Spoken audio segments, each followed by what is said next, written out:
जय जय श्री राधे। श्रीमद्भागवत महापुराण षष्ठ स्कंद अथ चतुर्दशो अध्याय। वृत्तासुर का पूर्व चरित्र। राजा परीक्षित ने कहा, भगवान वृत्तासुर वृत्तासुर का स्वभाव तो बड़ा रजोगुणी तमोगुणी था। वह देवताओं को कष्ट पहुँचकर पाप भी करता ही था। ऐसी स्थिति में भगवान नारायण के चरणों में उसकी सुदृढ़ भक्ति कैसे हुई। हम देखते हैं कि प्राय शुद्ध सत्व देवता और पवित्र हृदय ऋषि भी भगवान की परम ब्रह्मयी अनन्य भक्ति से वंचित ही रह जाते हैं। सचमुच भगवान की भक्ति बड़ी दुर्लभ है। भगवान इस जगत के प्राणी पृथ्वी के धूलि कणों के समान ही असंख्य हैं। उनमें से कुछ मनुष्य आदि श्रेष्ठ जीव ही अपने कल्याण की चेष्टा करते हैं। ब्रह्मन उनमें भी संसार से मुक्त चाहने वाले तो बिरले ही होते हैं, और मोक्ष चाहने वाले हजारों में मुक्त या सिद्ध लाभ तो कोई सा ही कर पाता है। वहाँ उन्हें करोड़ों सिद्ध एवं मुक्त पुरुषों में भी वैसे शांत चित्त महापुरुष का मिलना तो बहुत कठिन है, जो एकमात्र भगवान के ही परायण हो। ऐसी अवस्था में वह वृत्तासुर, जो सब लोगों को सताता था और बड़ा पापी था, उस भयंकर युद्ध के अवसर पर भगवान श्री कृष्ण में अपनी वृत्तियों को इस प्रकार दृढ़ता से लगा सका। इसका क्या कारण है प्रभु? इस विषय में हमें बहुत अधिक संदेह है और सुनने का बहुत बड़ा कौतूहल भी। अहो, वृत्तासुर बल पुरुष कितना महान था कि उसने रणभूमि में देवराज इंद्र को भी संतुष्ट कर दिया। सूर्य ही कहते हैं, सौनकादि ऋषियों, भगवान सुखदेव जी ने परम श्रद्धालु राजर्षि परीक्षित का ये श्रेष्ठ प्रश्न सुनकर उनका अभिनंदन करते हुए ये बात कही। श्री सुखदेव जी ने कहा, परीक्षित, तुम सावधान होकर ये इतिहास सुनो। मैंने इसे अपने पिता व्यास जी, देवर्षि नारद और महेश देवल के मुँह से भी विधिपूर्वक सुना है। प्राचीन काल की बात है। सूरसेन देश में चक्रवर्ती सम्राट महाराज चित्रकेतु राज्य करते थे। उनके राज्य में पृथ्वी स्वयं ही प्रजा की इच्छा के अनुसार अन्न रस दिया करती थी। उनके 1 करोड़ रानियां थीं, और वे स्वयं संतान उत्पन्न करने में समर्थ भी थीं, परंतु उन्हें उनमें से किसी के भी गर्भ से कोई संतान न हुई। यो महाराज चित्रकेतु किसी बात की कमी न थी, परंतु सुंदरता, उदारता, युवावस्था, कुलीनता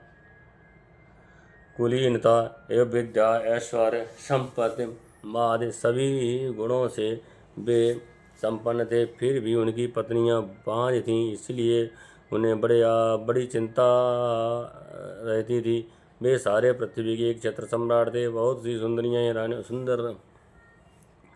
सुंदरी रानियां थीं तथा सारी पृथ्वी उनके वश में थी। सब प्रकार की संपत्तियां उनकी सेवा में उपस्थित थीं, परंतु वे सब वस्तुएं उन्हें सुखी न कर सकीं। एक दिन सांप और वरदान देने में समर्थ अंगिराज स्वच्छंद रूप से विभिन्न लोकों में विचरते हुए राजा चित्रकेतु के महल में पहुंच गए। राजा ने प्रत्युत्थान और व्याग आदि से उनकी विधिपूर्वक पूजा की। आतिथ्य सत्कार हो जाने के बाद जब अंगिरा ऋषि सुखपूर्वक आसन पर विराज गए, तब राजा चित्रकेतु भी शांत भाव से उनके पास ही बैठ गए। आप महाराज महेश अंगिरा ने देखा कि यह राजा बहुत विनयी है और मेरे पास पृथ्वी पर बैठकर मेरी भक्ति कर रहे हैं। तब उन्होंने चित्रकेतु को संबोधित करके उसे आदर देते हुए यह बात कही। अंगिरा ऋषि ने कहा, राजन, तुम अपनी प्रक्तियों में गुरु, मंत्री, राष्ट्र, दुर्ग, कोश, सेना और मित्र के साथ सकुशल तो होना। जैसे जीव महत्वावादी 7 आवरणों से घिरा रहता है, वैसे ही राजा भी इन 7 प्रकृतियों से घिरा रहता है। उनके कुशल से ही राजा कुशल है। नरेंद्र, इस प्रकार राजा अपनी उपयुक्त प्रकृतियों के अनुकूल रहने पर भी राज्य भोग सकता है। वैसे ही प्रकृतियां भी अपनी रक्षा का भार राजा पर छोड़कर सुख और समृद्धि लाभ कर सकती हैं।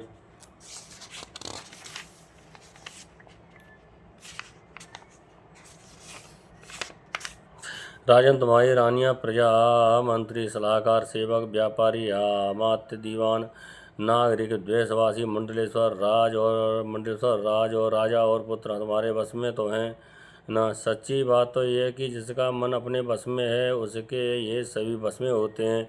इतना ही नहीं, सभी लोग और लोकपाल भी बड़ी सावधानी से उसे भेंट करते हैं।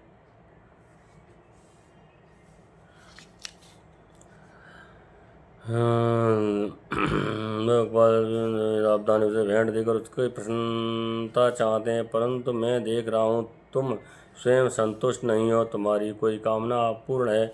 तुम्हारे मुंह पर किसी अतिरिक्त चिंता के चिन्ह झलक रहे हैं। तुम्हारे इस असंतोष का कारण कोई और है या स्वयं तुम ही हो। परीक्षित महेश अंगरा ये जानते थे कि राजा के मन में किसी बात की चिंता है, फिर भी उन्होंने उनसे चिंता के शब्दों में बने को प्रसन्न पूछे। चित्रकेतु को संतान की कामना दी अतः महेश के पूछने पर उन्होंने विनय से झुककर निवेदन किया। सम्राट चित्रकेतु ने कहा, भगवान, जिन योगियों के तपस्या, ज्ञान, धारण, ध्यान और समाधि के द्वारा सारे पाप नष्ट हो चुके हैं, उनके लिए प्राणियों के बाहर या भीतर की ऐसी कौन सी बात है जिसे वे जानते हो। ऐसा होने पर भी जब आप सबको जानबूझकर मुझसे मेरे मन की चिंता पूछ रहे हैं, तब मैं आपको आज्ञा और प्रेरणा से अपने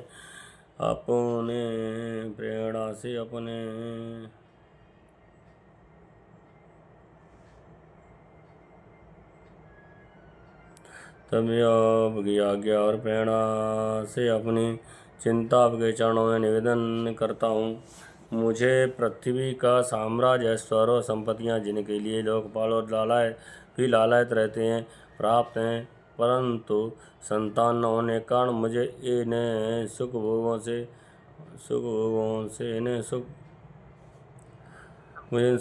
से उसी प्रकार तनिक भी शांत नहीं मिल रही है जैसे भूखे प्यासे प्राणी को अन्न जल के सिवा दूसरे भोगों से।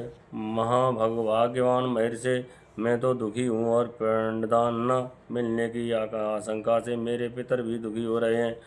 अब आप हमें संतान दान करके परलोक में प्राय होने वाले घोर नगर को ऊपरी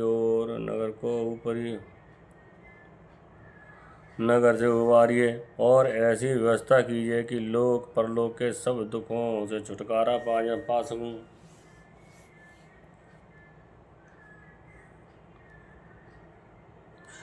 श्री सुखदेव जी कहते हैं, परीक्षित, जब राजा चित्रकेतु ने इस प्रकार प्रार्थना की, तब सर्वसमर्थ एवं परम कृपालु ब्रह्मपुत्र भगवान अंगिरा ने त्वष्टा देवता योग्य चारु निर्माण करके उससे उनका यजन किया। परीक्षित, राजा चित्रकेतु की रानियों में सबसे बड़ी और सद्गुणवती महारानी कहते धरते भी महेश अंगिरा ने उन्हें यज्ञ का आवेश प्रसाद दिया और राजा चित्रकेतु से कहा, राजन, तुम्हारी पत्नी के गर्भ से एक पुत्र होगा जो तुम्हें हर्ष और शोक दोनों ही देगा। यूँ कहकर अंगिरा ऋषि चले गए। उस याज्ञावेश से प्रसाद से खाने से ही महारानी कृत्यधृति ने महाराज चित्रकेतु के द्वारा गर्भ धारण किया। जैसे कृतिकाना ने अपने गर्भ में अग्नि कुमारों को धारण किया, राजन सूरसेन देश के राजा चित्रकेतु तेजस कृत विद्युत का गर्भ शुक्ल पक्ष के चंद्रमा के समान दिनों दिन क्रमशः बढ़ने लगा। तदनंतर समय आने पर महारानी कृत के गर्भ से एक सुंदर पुत्र का जन्म हुआ। उसके जन्म का समाचार पाकर सूरसेन देश की प्रजा बहुत ही आनंदित हुई। सम्राट चित्रकेतु के आनंद का तो कहना ही क्या था। वे स्नान करके पवित्र हुए। फिर उन्होंने वस्त्राभूषण सज्जित हो ब्राह्मणों से स्वस्ति वाचन कराकर और आगे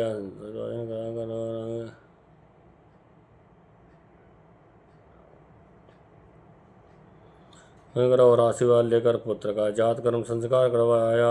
उन्होंने उन ब्राह्मण को सोना चांदी वस्त्र आभूषण गांव घोड़े हाथी और 6 अरूद गौएं दान की। उदार श्रवण राजा चित्रकेतु ने पुत्र के धन यश और आयु की वृद्धि के लिए दूसरे लोगों को भी मुँह मांगी वस्तुएं दी। ठीक उसी प्रकार जैसे मेघ सभी जीवों का मनोरथ पूर्ण करता है। परीक्षित, जैसे यदि किसी कंगाल को बड़ी कठिनाई से कुछ धन मिल जाता है तो उसमें उसकी आसक्त हो जाती है, वैसे ही बहुत कठिनाई से प्राप्त हुए उस पुत्र में राज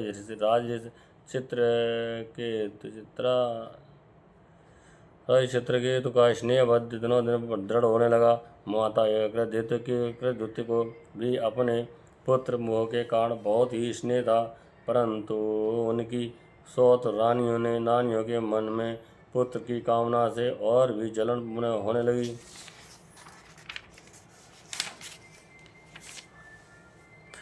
प्रतिदिन बालक का लाड़ प्यार करते रहने के कारण सम्राट चित्रकेतु जितना प्रेम बच्चे की माँ कृतद्युति अथवा अग्रद्युति में था, उतना दूसरी रानियों में न रहा। इस प्रकार एक तो वे रानियाँ संतान न होने के कारण ही दुखी थी, दूसरे राजा चित्रकेतु ने उनकी उपेक्षा कर दी। अतः वे डहा से अपने को धिक्कार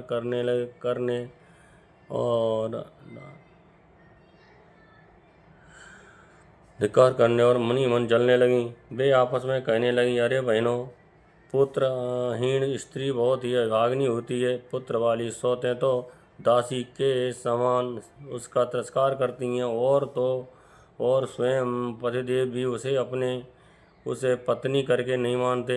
सचमुच पुत्रहीन स्त्री धिक्कार के योग्य है। भला दासियों को क्या दुख है। वे तो अपने स्वामी की सेवा करके निरंतर सम्मान पाती रहती हैं, परंतु हम अभागिनी तो इस समय उनसे भी गई बीती हो रही हैं और दासियों की दासी के समान बार बार तिरस्कार पा रही हैं।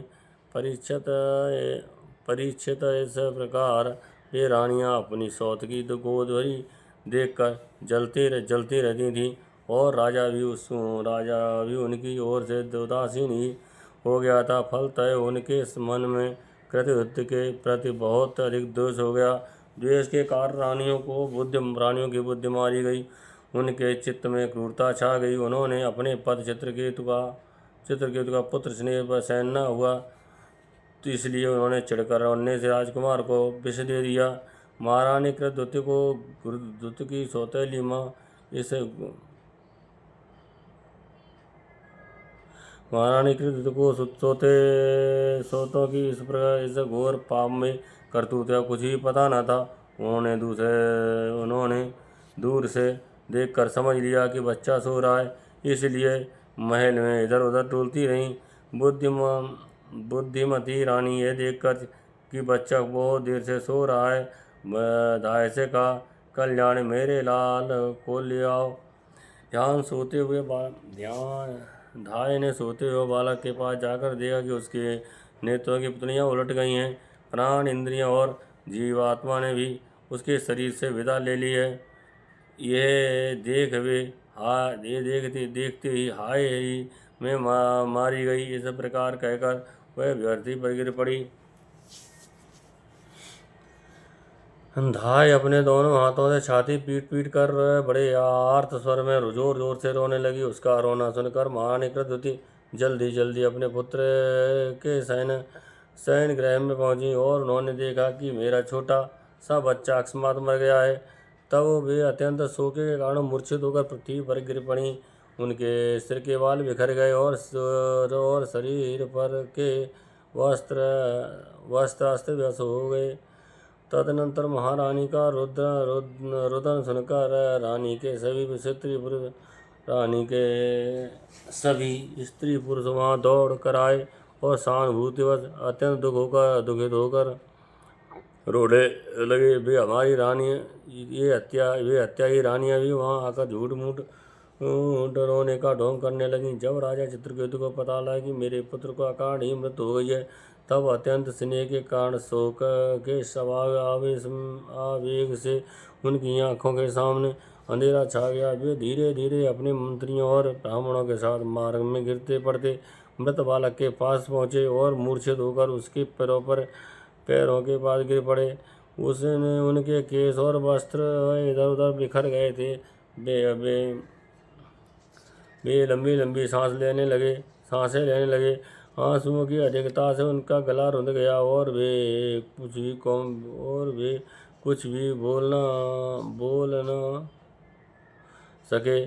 पतिव्रता रानी कृति अपने पति चित्रकेतु को अत्यंत शोकाकुल और इकलौते नन्हे से बच्चे को मरा हुआ देख भांत भांत से विलाप करने लगी।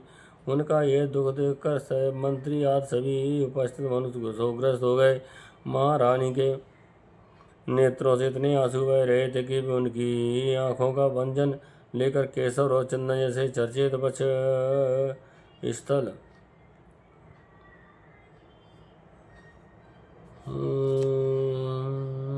और चंदन से चर्चित वक्ष स्थल को भिगोने लगे। उनके बाल बिखर रहे थे तथा उनमें गूंथे हुए फूल गिर रहे थे। इस प्रकार के पुत्र के लिए पुररी पक्षी के समान उच्च स्वर में विविध प्रकार से विलाप कर रही थी। वे कहने लगी, अरे विधाता, सचमुच तुम बड़ा मूर्ख है जो अपनी सृष्टि के प्रतिकूल चेष्टा करता है। बड़े आश्चर्य की बात है कि बूढ़े तो जीते हैं और बालक मर जाएं। यदि वास्तव में तेरे स्वभाव में ऐसा ही विपरीतता है, तब तो तुम जीवों का अमर शत्रु है।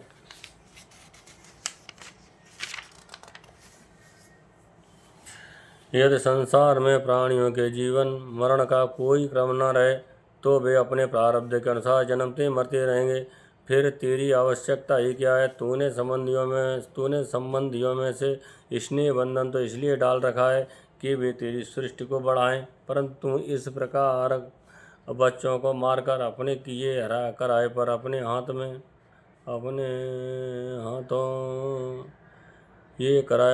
हाथों पानी फेर रहा है।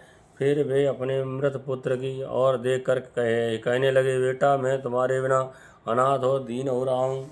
मुझे छोड़कर इस प्रकार चले जाना तुम्हारे लिए उचित नहीं है। तनिक आँख खोल कर देखो तो सही, तुम्हारे पिताजी तुम्हारे वियोग में कितने शोक संतप्त हो रहे हैं।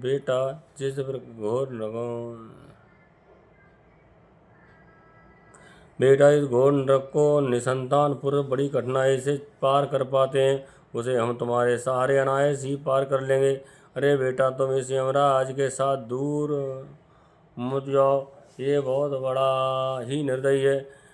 मेरे प्यारे लाल और राजकुमार, उठो बेटा, देखो तुम्हारे साथी बालक तुम्हें खेलने के लिए बुला रहे हैं।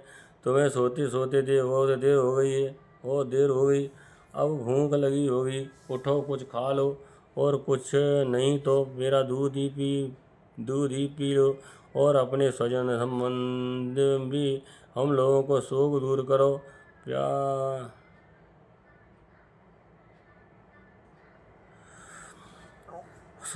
प्यारे लाल, आज मैं तुम्हारे मुखारविंद पर वह भोली भाली मुस्कुराहट और आनंद भरी चितवन नहीं देख रहा हूँ। मैं बड़ा भागी हूँ। हाय हाय, अब भी मुझे तुम्हारी सुमधुर तोतली वाली नहीं सुनाई दे रही है। क्या सचमुच निठुर यमराज तुम्हें उस परलोक में ले गया है जहाँ से फिर कोई लौट कर नहीं आता? श्री सुखदेव जी कहते हैं, परीक्षित, जब सम्राट चित्रकेतु ने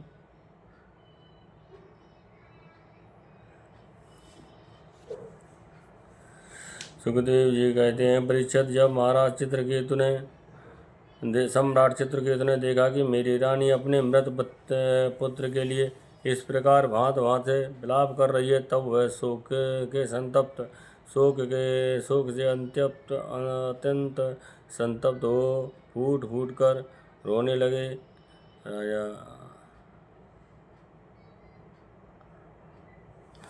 राजा रानी इस प्रकार विलाप करने पर उनके अनुगामी स्त्री पुरुष भी दुखित होकर रोने लगे।